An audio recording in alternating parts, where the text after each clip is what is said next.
जीवन पुष्प चढ़ा चरणों में, मांगे मातृभूमि से यह वर, तेरा वैभव अमर रहे माँ, हम दिन चार रहे ना रहे।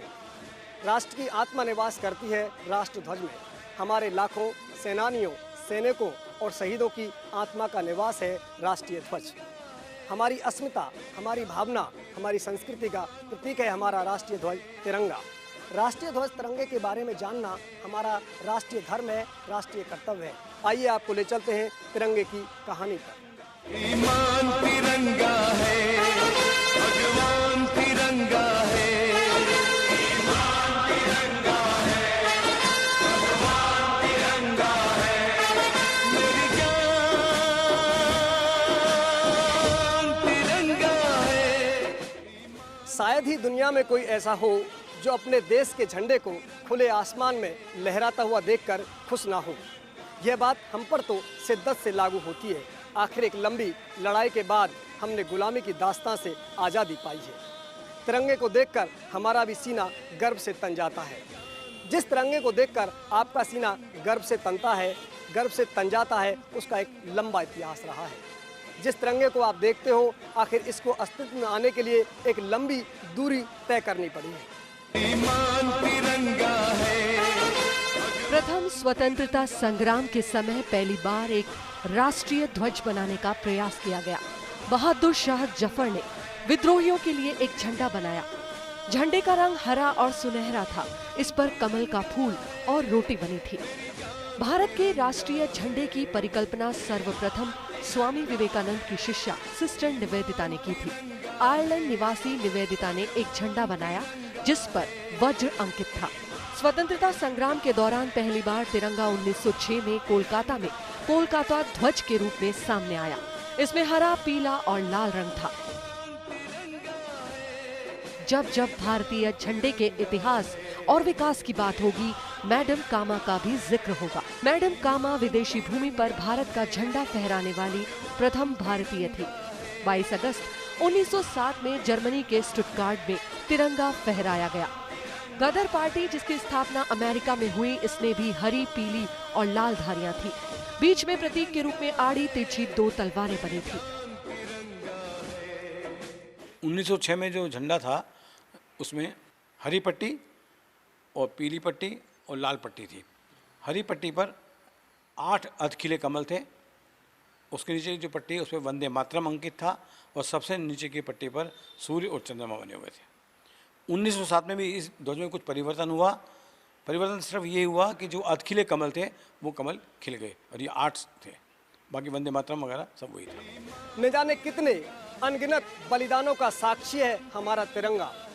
हमारे तिरंगे की आन बान और शान ऐसी जिसने झुकना नहीं सिखाया, गर्व और सम्मान के साथ जीना सिखाया है और लड़ना सिखाया है उस दास्तां से जिसने हर भारतीय का सुख चैन छीन लिया था।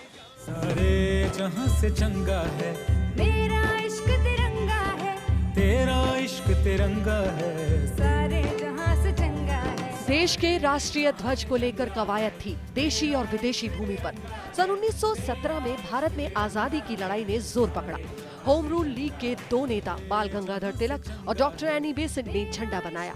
इसमें 5 लाल और 4 समतल पट्टियां और 7 तारे बने थे। 1917 में डॉक्टर एनी बेसेंट की अध्यक्षता में कांग्रेस के कलकत्ता अधिवेशन में ये झंडा फहराया गया। झंडे पर चरखे का भी रोचक इतिहास है। 1916 में आंध्र प्रदेश के पिंगले वेंकैया पूरे भारत के लिए एक राष्ट्रीय ध्वज बनाने का प्रयास कर रहे थे। गांधी जी को पिंगले ने अपने मिशन के बारे में बताया और उसी दौरान लाला हंसराज ने गांधी के झंडे पर चर्चा की और कांग्रेस का पहला झंडा सामने आया। 31 दिसंबर 1929 को रावी नदी के तट पर यह झंडा फहराया गया। यही झंडा था जिसके नीचे 26 जनवरी 1930 को हजारों भारतवासियों ने ये प्रतिज्ञा की कि ब्रिटिश शासन की अधीनता स्वीकार करना मनुष्य और ईश्वर के प्रति अपराध है।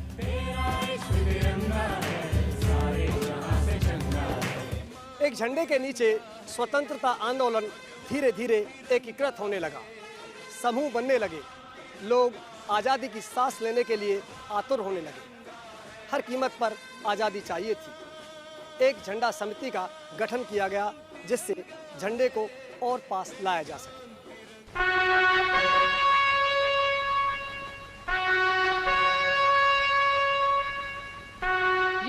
1927 के साइमन कमीशन की नियुक्ति के विरोध में साइमन कमीशन वापस जाओ का जिक्र करना भी जरूरी है। सरकार की लाठियां, गोलियां, उत्पीड़न सब बर्दाश्त किया, लेकिन झंडे झुकने नहीं दिए।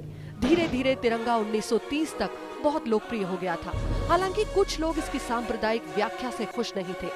इसको लेकर एक झंडा समिति का गठन किया गया। समिति के सदस्य रहे डॉक्टर बी पट्टाभी सीतारामैया संयोजक, पंडित जवाहरलाल नेहरू, सरदार वल्लभ भाई पटेल, मौलाना अब्दुल कलाम आजाद, मां Tara Singh, doctor NS Hardikar, DB Kalelkar.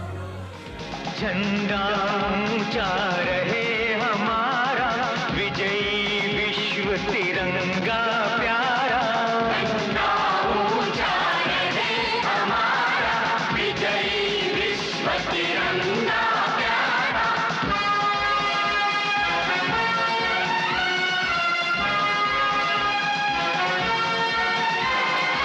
सदा शक्ति सरसाने वाला, प्रेम सुधा बरसाने वाला, वीरों को हर्षाने वाला, मातृभूमि का तन मन सारा, मातृभूमि का तन मन सारा।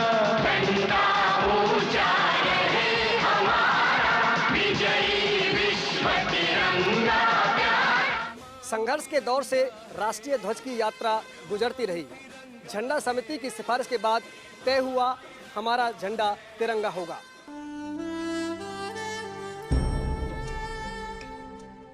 संघर्ष के दौर से राष्ट्रीय ध्वज की यात्रा गुजरती रही। झंडा समिति की सिफारिश के बाद राष्ट्रीय ध्वज तिरंगा होगा, जिसमें भगवा सफेद और हरा रंग होगा।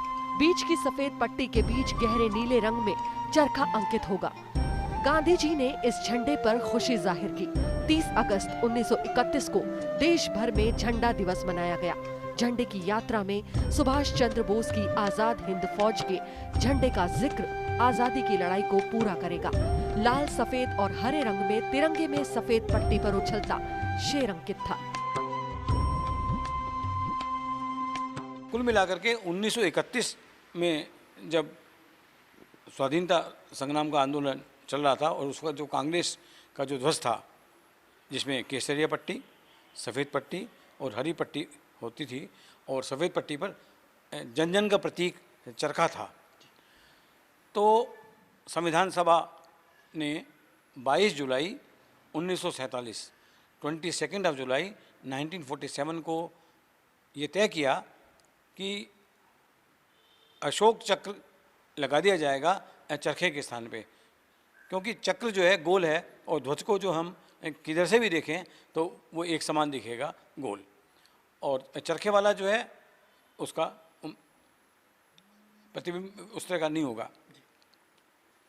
तो जो केसरिया पट्टी जो है वो वीरता का सूचक है, श्वेत शांति का और सौहार्द का, क्योंकि सफ़ेद में सब तरह के धर्मों का और बातों का समावेश किया जा सकता है, और हरी पट्टी जो है वो खुशहाली का द्योतक है।